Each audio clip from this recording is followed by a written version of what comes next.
Northwest School of Fly Fishing Virtual Fly Fishing Academy, your #1 resource for fly fishing education and knowledge.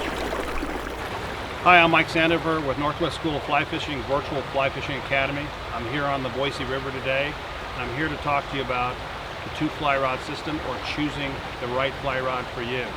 Now, I spend every day I spend time teaching new people how to fly fish, and I spend a lot of time also teaching skilled anglers how to get better in fly fishing.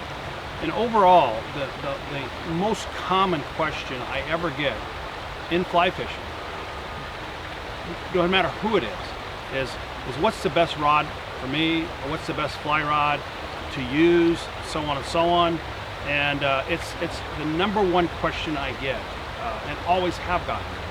And it's not so much an easy answer. It is first there has to be an understanding a little bit about the fly rod. First, we have to understand that fly fishing, if you see me out in the water fly fishing, your assumption that I'm fly fishing is correct. However, what I'm doing are two types of fly fishing. I'm either dry fly fishing or I'm nymph fishing. And there becomes the blur.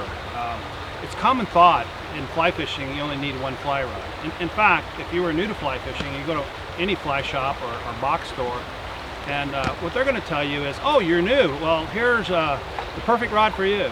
And it would be an 8-foot 5-weight fly rod. And they give it to you, and you look at it, oh, I got my first fly rod. But fly fishing has really evolved over the decades. And these rod companies have really gotten good at making fly rods. You really can't make a better fly rod than what they make today out of graphite or carbon graphite. Graphite is the perfect material for fly fishing, for both nymph fishing or both dry fly fishing. Graphite is it. What I mean by that is in 10,000 years, and we're out here fly fishing, we're still going to be fly fishing with carbon graphite for fly rods.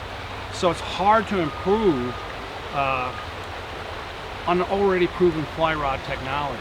Instead, what fly rod companies have done is they've instead of going vertical and creating a new dry fly rod or a new this or a new that, they've gone horizontal. And now they're starting to really specialize in fly rods. So this is the perfect dry fly rod. This is the perfect bass rod. This is the perfect steelhead rod. This is the perfect ocean rod. Now this is the perfect that rod. This is a perfect Euro nymphing rod. This is a perfect drop shotting rod. So instead of creating a new rod, they've gone out linear. And metaphorically, it would be much like golf. When we think of golf, you take a club and you hit a golf ball. And we're allowed 14 golf clubs when we play in a tournament. We got 14 clubs, that's all we can use. But each golf club does a specific function. You got a driver, a putter, you got a sand wedge, and 9 irons, and 3 irons, and so on and so forth. Each one of those clubs are designed to do a specific thing. Metaphorically, fly fishing's come to that point in fly fishing right now, where you're just given a bunch of clubs. If you buy into the philosophy that only two things catch fish, the fly rod and the fly, meaning your skill with a fly rod and your knowledge and skill of etymology and flies, then fly rods become pretty important. So when we look at it, when we draw a correlation between golf and fly fishing, we've got to have more rods. So in essence, a minimum, you should have at least 2 fly rods. You should have a dry fly rod and a nymph rod. Every rod has a weight to it. You'll see it on the rod. It's 1 weight, 2 weight, 3 weight, 4 weight, 5 weight, all the way to 10 weight. Every rod has the length of the rod and the weight. Okay? What's important to you is to understand that weight.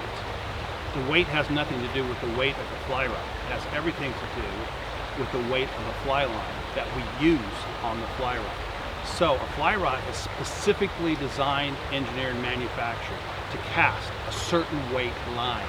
And you have to match the line to the rod. So if this is a 4-weight rod, which it is, it has to have 4-weight line on it. 6-weight has to have 6-weight line, and so on and so on.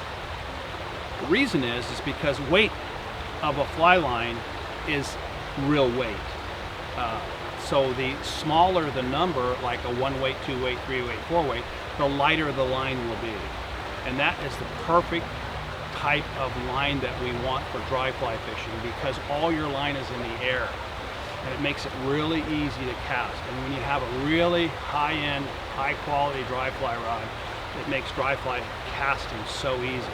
If we're using a heavier line in dry fly fishing, it's harder to do because the weight's harder, and it makes it a little more difficult for you. So typically, most anglers use a light line. Now, nymphing is a little different. We're not moving fly line back and forth like this. We're just doing a modern flop of the cast.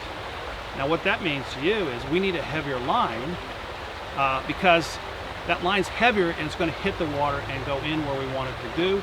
It's easier for us to maneuver that line weight with a heavier rod. Dry fly fishing is very, very light and easy to move in the air. So we want a light rod. The 4-weight is the perfect dry fly rod. When we look at a nymph rod, you're casting leaded flies, strike indicators, chunks of lead on there, multiple flies, and it's a one-time in the water and you're done. So we have to make those choices. I have in my hand right here a nymph rod. We call this a nymph rod.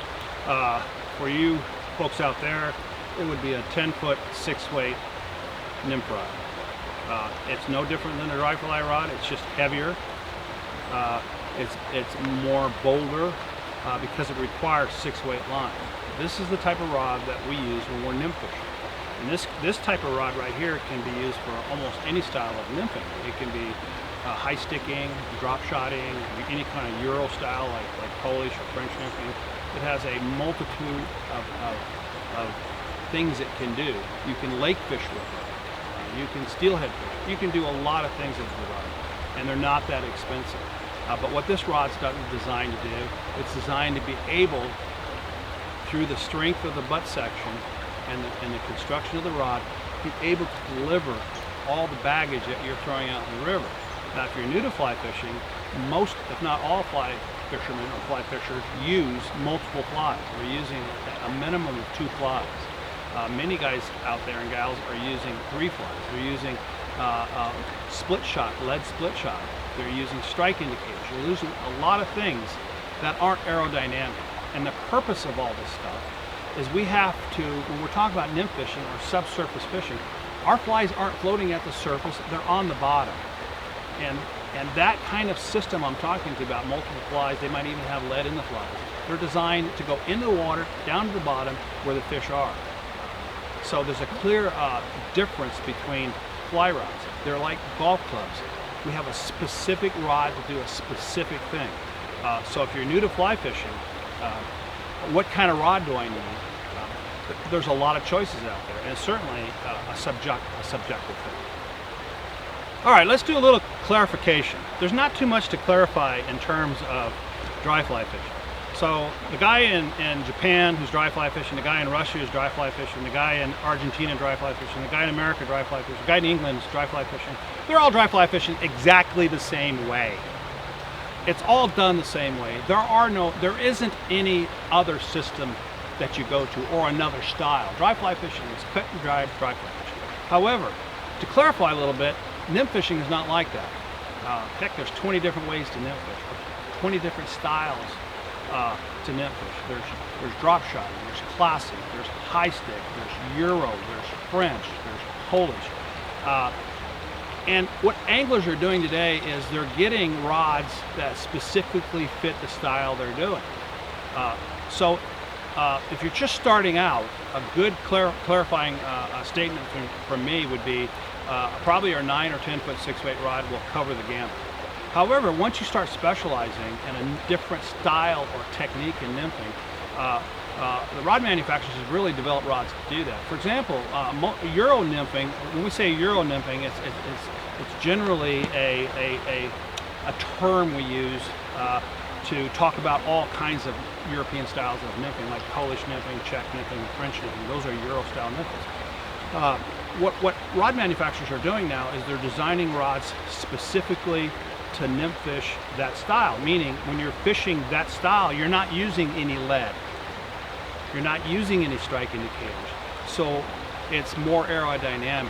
At that point, the goal is still the same, is to put your lead on the bottom, or your flies on the bottom. However, the type of fly rod, they're using 3-weight tips and 4-weight tips and 2-weight tips at the very tip. So therefore you're using lighter line. Why? Because as your flies are moving down the bottom, you want to feel what's going on down there. You can feel through the line into your rod tip exactly what's happening on the bottom, and it makes it a more effective system to do that. So here, there's exceptions to a lot of things in nymph fishing. For you anglers out there that are already nymphing and doing a good job at it, really for you it becomes matching a right rod for the technique that you're using. For a beginner, an all-round purpose nymphing rod would probably be a 9 or 10 foot 6-weight fly rod. Okay, so we know that, yeah, you can fly fish with one rod. You can do anything you want with one rod. But the point's been made that in reality is you want to use your putter to putt, and you want to use your driver to drive. You certainly don't want to use your putter to drive and your driver to putt.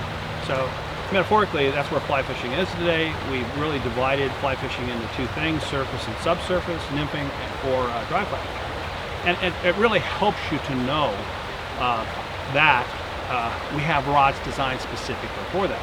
So getting back to the initial question of what's the perfect rod for me? Well, in reality, it's what's the perfect rods for you. And that's really where we're going down here. Fly fishing is the only form of hobby or form of fishing that most people think only require one fly rod. You talk to a bass fishing tournament fisherman, and they got 15 rods sitting in their boat. But fly fishing, why just, we only need one rod? No, only two things catch fish: the fly rod and the fly. What that means to you is you need to be really good with a fly rod and really good in your choice of flies and etymology, and that's where your learning and your skill level should be focused too. In essence, what you spend or what you budget in fly fishing should be towards the two things that catch fish: fly rods and flies. And when you get to be my age, you're going to have thousands of flies and lots of flies.